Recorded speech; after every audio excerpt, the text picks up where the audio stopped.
Well, hey there team, welcome back to the channel and welcome to Nimbatus. That's the name of the game that I would like to show you today. Perhaps you haven't heard of it before, and my hope is that I'm able to put something new on your radar and give you the basics of what you would need to know.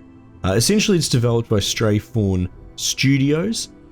They're sort of more recent. Their last outing was from a game called Niche, where you essentially genetically splice animals and evolve them along. So they're not unfamiliar with these, it's not even abstract, but it's definitely unusual games, but still grounded in a bit of a simulation environment. It should be coming out of early access on the 14th of May, so a couple of weeks from now. It's been in early access for a while, and I've looked at it previously, and it has come along in leaps and bounds. Not to say that it was ever a shaky product in the first place, but there has definitely been a lot of upgrades and tweaks and development between the times that I've looked at it. So it's been well supported, and it's definitely grown into something really quite robust, actually. So it'll be out on the 14th of May. Should be around $30 Australian, which is probably closer to $20 US. Look, ultimately, this is a sandbox building almost engine for, I mean, we could say drone loosely, but it's not in the sort of the drone sense that you might be used to in real life. Essentially, you build a vehicle, you attach boosters, fuel, weapons, batteries, you name it, you can attach it. You allocate keys to all the functions. So if W makes boosters go forward, and A and S might give you the ones that turn because they're offset from the center of mass, basically, so they will give you a slight twist. And then the world's your oyster beyond that, as imaginative as you could possibly be. But it is not necessarily cosmetic. In fact, it is purely functional, which works for me. If you've ever seen any of the stuff I've talked about previously, I don't have a cosmetic sort of aesthetic bone in my body, so all the designs in this are very much, grounded in, I suppose you could say, engineering, but more specifically functionality. You can play it in a sandbox mode where you pretty much are just unlocked and let loose to do whatever you like, so that's there for that crowd.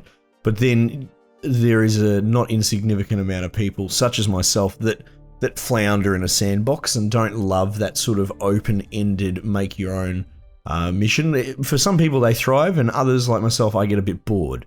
So you have the single player mode in this, and it borrows heavily from FTL, which is a bit of a classic, faster than light. I think most people should know that, or a modern classic. If you don't, go check it out. But ultimately you bounce from planet to planet doing little missions, and it can range from, mining up resources to killing certain things to capturing local wildlife, that sort of stuff. And it gives you all these little, like, the missions are always different. You can build lots of different drones for each outing, or you can just keep iterating on the same one, which is sort of more my pace. And completing the mission, it'll give you some reward pieces to sort of expand your catalogue of what's available to you, and then you bounce along to the next planet. Now, along the way, you're generating more of this, we could call it a resource, but it's called threat, and all it is time onto a doom timer. So you have this percentage towards the unnamed entity that's chasing you, and if they catch up to you, they will damage your hull, and you lose all your hull points, and it's game over. It's not roguelite, it's roguelike, so there isn't meta progression outside of it. I pushed it all the way out to make sure, and have seen what dead runs look like, and yes, it actually sends you back to the very beginning of the game with no upgrades or anything like that on it. So again, I know a lot of people are about the roguelites these days, but this is roguelike. And like I said, your run is one and done, and then back to the beginning. But again, ultimately, it's not really that important, those trappings. It's more just a doom timer and some strung together missions to sort of help guide someone, say, like myself, that doesn't really thrive in a sandbox. It's actually the perfect addition, and it wasn't something that was really implemented last time I looked at this game. So I think it's fantastic, and between that and the sandbox, it should actually cover all bases for all people.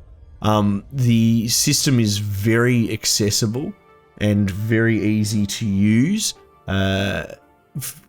You don't need to necessarily have programming knowledge or anything like that, and by the time you might be thinking of using, like, you know, if, and, or blocks, which are in this, you probably already have the fundamentals packed away and have a bit of a fair idea of what's going on.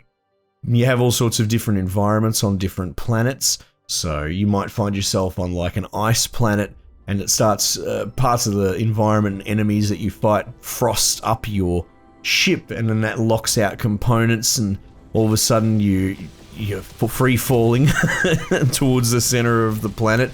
So maybe you need to install a heater to heat the parts on your ship, but then you don't want to overdo it, and you can go the other side. You can do a cooler, shield systems, armor systems, protective blocks, because once baddies start attacking you, and I don't know, say they blow that one booster off the left side of your ship, then you're stuffed. You can pretty much drive around in a circle now, and that's about it.